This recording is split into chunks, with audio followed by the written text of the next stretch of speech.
Healthy बुढ़ापा के एक और एपिसोड में आपका स्वागत है, जहां पूर्व और पश्चिम मिलते हैं उम्र बढ़ने को मजबूत और स्वस्थ बनाने के सफर में। मैं डॉग ग्रांट हूं और आज हम बात करेंगे एक अहम विषय पर। 60 की उम्र के बाद खाना बनाते हुए मांसपेशियों को कैसे मजबूत रखें। आज हमारे साथ हैं एक विशेष मेहमान, जापान के सबसे उम्रदराज डॉक्टर डॉ शिगेकी इनोहारा, जो 100 साल की उम्र में भी चलते हैं, काम करते हैं और आज के कई युवाओं से ज्यादा ताकतवर हैं। डॉ इनोहारा, धन्यवाद जॉन। इस चर्चा में शामिल होना मेरे लिए सम्मान की बात है। जापान में हम कहते हैं, शरीर की ताकत केवल कसरत से नहीं बल्कि खाने से भी बनती है। तेल भले ही मात्रा में कम हो, लेकिन इसका असर उम्र बढ़ने पर बहुत गहरा होता है, खासकर मांसपेशियों की सेहत पर। डॉ ग्रांट, अक्सर 60 की उम्र के बाद लोग प्रोटीन, एक्सरसाइज या नींद के बारे में सोचते हैं, लेकिन तेल, इस पर शायद ही किसी का ध्यान जाता है। लेकिन जो तेल हम रोज इस्तेमाल करते हैं, वही या तो मांसपेशियों को ठीक कर सकता है या चुपचाप उन्हें नुकसान पहुंचा सकता है। इसलिए आज हम जानेंगे 5 सबसे खराब कुकिंग ऑयल जिनसे बचना चाहिए, और बाद में बात करेंगे उन तेलों की जो ताकत और स्थिरता को बढ़ावा देते हैं। डॉ इनोहारा, सबसे पहले है वेजिटेबल ओनियल। यह अत्यधिक प्रोसेस किया जाता है, पोषक तत्व निकल जाते हैं और ये अक्सर सोयाबीन, कॉर्न या कॉटन सीड तेल का मिश्रण होता है। हम जापान में इसे मृत तेल कहते हैं, क्योंकि यह कोशिकाओं को कोई जीवन नहीं देता। ये ओमेगा 6 फैट्स से भरपूर होता है, जो शरीर में सूजन बढ़ाते हैं, और सूजन मांसपेशियों को कमजोर करती है, जोड़ों में दर्द बढ़ाती है और रिकवरी को धीमा कर देती है। मैंने कई बुजुर्ग मरीजों को देखा है जिन्हें सुबह अक्कड़न और थकावट होती थी। जब हमने उनके आहार से वेजिटेबल ऑयल हटाया तो कुछ ही हफ्तों में दर्द कम हुआ और चलना आसान हो गया। यह तेल पैकेज्ड फूड, तले हुए व्यंजन, यहाँ तक कि घर की सब्जियों में भी छुपा होता है। यह सस्ता है, लेकिन इसकी कीमत हमारी चलने फिरने की ताकत से चुकानी पड़ती है। डॉ ग्रांट, ये सच में चौंकाने वाला है। वेजिटेबल ऑयल लगभग हर प्रोसेस्ड फूड में होता है, और ज्यादातर लोगों को यह पता ही नहीं होता कि यही उनकी रोज की कमजोरी का कारण हो सकता है। दूसरा, तेल कौन सा है जिससे बचना चाहिए? डॉ इनोहारा, दूसरा है कैनोला ओनेल। इसे हेल्दी बताया जाता है, लेकिन इसे बनाने में ज्यादा गर्मी, रसायन और इंडस्ट्रियल फिल्ट्रेशन का उपयोग होता है, जिससे प्राकृतिक एंटीऑक्सीडेंट नष्ट हो जाते हैं और हानिकारक तत्व बनते हैं। यह मांसपेशियों की कोशिकाओं में मौजूद माइटोकॉन्ड्रिया को नुकसान पहुंचाता है, जो ऊर्जा पैदा करने का काम करते हैं। 60 की उम्र के बाद जब माइटोकॉन्ड्रिया पहले ही धीमे हो रहे हों, तो यह एक खामोश खतरा है। कई मरीजों में मैंने देखा कि जो कैनोला ऑयल का ज्यादा इस्तेमाल करते थे, उन्हें मांसपेशियों की कमजोरी, थकावट और ब्रेन फॉग की समस्या हो जाती थी। यह कोई इत्तेफाक नहीं है, बल्कि ये रासायनिक हस्तक्षेप है। मेरे अनुभव में कैनोला ऑयल शांति से ज्यादा नुकसान देता है। लेबल पर हेल्दी लिखा हो सकता है, लेकिन अंदर की प्रक्रिया कुछ और ही कहानी कहती है। जैसे जैसे हम बात कर रहे हैं, ये और साफ होता जा रहा है कि मांसपेशियों की गिरावट सिर्फ एक्सरसाइज की कमी से नहीं, बल्कि रसोई के तेल से भी हो सकती है। यह सब उस समय शुरू होता है जब आप डंबल उठाने से पहले ही अपने शरीर को क्या दे रहे हैं, और बहुतों के लिए यह हर दिन कढ़ाई से शुरू होता है। चलिए आगे बढ़ते हैं। तीसरा, तेल कौन सा है? Grapeseed oil. नाम से भले ही यह अच्छा लगे, लेकिन इसका असर नुकसानदायक होता है। इसमें कुछ मात्रा में एंटीऑक्सीडेंट्स होते हैं, पर यह ओमेगा 6 फैटी एसिड से खतरनाक रूप से भरपूर होता है। जब इसे गर्म किया जाता है तो यह अस्थिर अणुओं में टूट जाता है। ये अणु लीवर पर भार डालते हैं, ऊतकों में सूजन लाते हैं और मांसपेशियों की मरम्मत में बाधा बनते हैं। ओमेगा 6 का असंतुलन साइटोकाइन स्टॉर्म का कारण बनता है, एक सेलुलर प्रतिक्रिया जो मरम्मत की प्रक्रिया को बिगाड़ देती है। जब शरीर अंदरूनी आग से लड़ रहा हो तो वह ताकत या लचीलापन नहीं बना सकता। जापान में ग्रेपसीड ऑयल पारंपरिक नहीं है। हम इससे खाना नहीं बनाते। यह पश्चिमी देशों का परिचय है, जिसने समय की कसौटी पर खरा नहीं उतरा। मेरा सुझाव सीधा है, अगर कोई तेल आपके दादा दादी को नहीं पता था, तो उसे लेकर सवाल करें। हमारे बुजुर्गों में वह समझ थी जिसे आज हम फिर से ढूंढने की कोशिश कर रहे हैं। यह बात बहुत सही है। हम अक्सर नयापन ढूंढते हैं और परंपरा को नज़रअंदाज कर देते हैं। यहाँ ग्रेपसीड ऑयल को बेहतर विकल्प माना जाता है, लेकिन वास्तव में यह मांसपेशियों के लिए अनुकूल नहीं है। इसके प्रचार में इसकी अस्थिरता और सूजन बढ़ाने वाले गुण छुपे रहते हैं। अब चौथा तेल कौन सा है? कॉर्नोनाइल।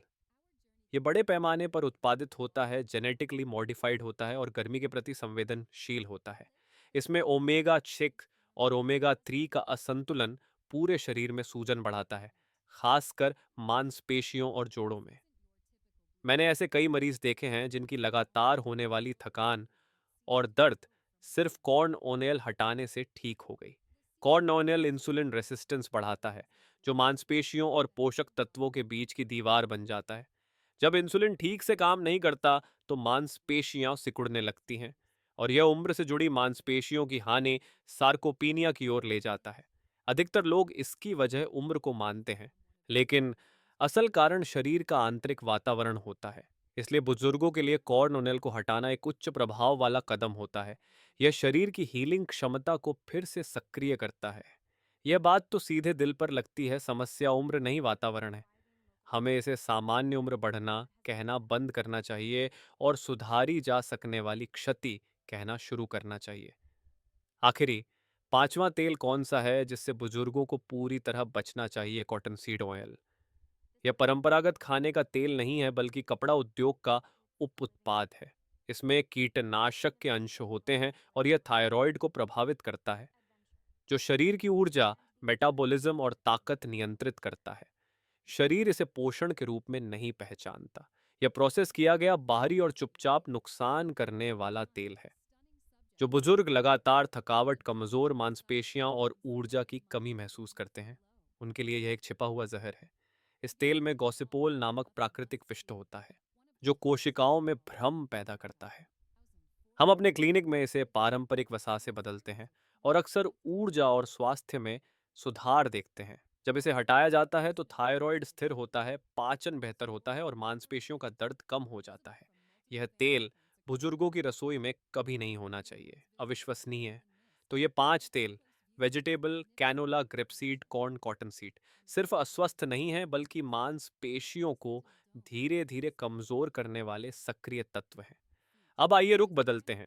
वो कौन से 5 तेल हैं जो 60 की उम्र के बाद मांस पेशियां बनाने, ताकत बढ़ाने और रिकवरी में मदद कर सकते हैं? पहला है तिल का तेल, सेसमी ऑयल।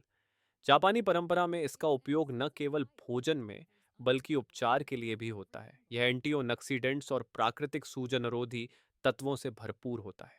यह जोड़ों की गतिशीलता और मांसपेशियों की लचीलापन को समर्थन देता है।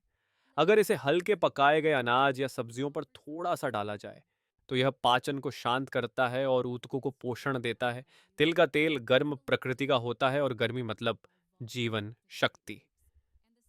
गर्म मांसपेशियां जल्दी ठीक होती हैं। गर्म पाचन अधिक पोषक तत्वों को अवशोषित करता है। यह तेल प्राचीन मालिश विधियों में भी उपयोग होता है, जो जोड़ों को चिकनाई प्रदान करता है और रक्त संचार को बढ़ाता है। भीतर और बाहर दोनों ओर से यह उपचार का संकेत देता है। इसीलिए यह हमारे रसोई और चिकित्सा दोनों में आधार स्तंभ के रूप में बना हुआ है। दूसरा तेल है जैतून का तेल, ऑलिव ऑयल। विशेषकर ठंडा दबाया गया कोल्ड प्रेस्ड एक्स्ट्रा वर्जिन। यह जापानी नहीं है, लेकिन इसका सम्मान बहुत है। यह हृदय को स्वस्थ रखता है, शरीर में सूजन को कम करता है और मस्तिष्क की रक्षा करता है। ये सब मांसपेशियों के समन्वय और रिकवरी को बेहतर बनाते हैं। इसे पकाने के बाद डालना सबसे अच्छा है, ताकि इसके तत्व नष्ट न हों। इसमें ओलेक एसिड होता है, जो कोशिका झिल्लियों को मजबूत करता है, जिससे कोशिकाएं एक टीम की तरह काम करती हैं। यह पाचन में भी मदद करता है, जिससे मांसपेशियों तक अधिक पोषक तत्व पहुंचते हैं। मैंने बुजुर्गों में इसके प्रयोग से पाचन, जोड़ों की सुविधा और समग्र ताकत में सुधार देखा है। यह एक शांत दवा है जो भोजन के रूप में छुपी होती है, और इसे रोज की थाली में होना चाहिए। तीसरा तेल है पेरिला ओमेल पेरिला ऑयल, जिसे जापान में एगोमा कहा जाता है। यह पेरिला पौधे के बीजों से निकाला जाता है और पौधों से प्राप्त ओमेगा 3 का एक समृद्ध स्रोत है। फ्लैक्स की तुलना में यह एशियाई खान पान में गहराई से जुड़ा है। यह सूजन को कम करता है, मस्तिष्क कार्य को समर्थन देता है और कोशिकाओं की मरम्मत को तेज करता है। ओमेगा 3 जैसे अल्फा लिनोलेनिक एसिड मस्तिष्क मांसपेशी धुरी को ऊर्जा देता है, जो समन्वय और रिकवरी को बनाए रखता है। मैं इसे सलाद ड्रेसिंग या गर्म चावल पर ठंडा डालने की सलाह देता हूँ। इसका स्वाद हल्का अखरोट जैसा और जड़ी बूटी जैसा होता है और यह बढ़ती उम्र के ऊतकों को सुरक्षा देता है। पेरीला तेल परंपरा और विज्ञान दोनों से पोषण देता है। चौथा है मछली का तेल, फिश ऑयल, लेकिन सप्लीमेंट के रूप में नहीं, बल्कि पकाई गई तैलीय मछलियों से। सैल्मन, सार्डिन, मैकेरल इन मछलियों को धीरे धीरे पकाते समय जो तेल निकलता है वह अत्यंत पोषक होता है। यही पारंपरिक तरीका था जिससे हमारे पूर्वज ओमेगा 3 प्राप्त करते थे, न कि कैप्सूल से, बल्कि सूपों और सादे भोजन से। यह तेल सूजन को कम करता है, हार्मोन संतुलन को समर्थन देता है और मांसपेशियों की झिल्लियों की मरम्मत करता है। मछली से मिलने वाला डीएचए और ईपीए जैव रूप से उपलब्ध बायो अवेलेबल होते हैं। इसका मतलब है कि शरीर इन्हें तुरंत पहचानता है और उपयोग करता है। जब इसे गर्म चावल और सब्जियों के साथ खाया जाए तो यह एक उपचारात्मक भोजन और मांसपेशियों के लिए टॉनिक दोनों बन जाता है। परंपरा सबसे विश्वसनीय सप्लीमेंट बनी हुई है। यह सोच बदल देता है कि हम सप्लीमेंट को कैसे देखते हैं। आप हमें दिखा रहे हैं कि केवल खाना ही नहीं, बल्कि खाना कैसे तैयार किया जाता है, वही स्वस्थ बुढ़ापे में बड़ा बदलाव ला सकता है। अब अंत में पांचवी तेल के बारे में बताइए, कैमेलिया ऑयल, जिसे दत्सुबाकी ओनल भी कहा जाता है। यह कैमेलिया फूल के बीज से प्राप्त होता है और सदियों से जापानी घरों में उपयोग हो रहा है। यह स्थिर है, ओलेक एसिड से भरपूर और पाचन के लिए कोमल होता है। यह खाने के स्वाद पर हावी नहीं होता, लेकिन शरीर के अंदर शांति और कोशिकीय सुरक्षा को बढ़ावा देता है। कैमेलिया ऑयल में एंटीओक्सीडेंट्स होते हैं जो सूजन को कम करते हैं। यह आंत की परतों को मजबूत करता है, जो पाचन स्वास्थ्य के लिए आवश्यक है। और जब पाचन स्वस्थ होता है तो मांसपेशियों की रिकवरी भी बेहतर होती है। बुजुर्गों के लिए, खासकर जिनका पाचन कमजोर है या पेट संवेदनशील है, यह तेल एक कोमल लेकिन प्रभावशाली सहयोगी है। इसे हल्की सौटे में या चाय मिश्रणों में इस्तेमाल किया जा सकता है। यह मांसपेशियों का सहारा देता है बिना जोर के। मेरे घर में यह हर दिन का साथी है।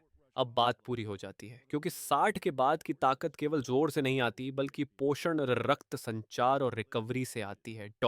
इनोहारा, आज आपने जो दुर्लभ और शक्तिशाली ज्ञान साझा किया, उसके लिए धन्यवाद। कुछ कहना चाहेंगे सत्र को समाप्त करने से पहले? धन्यवाद।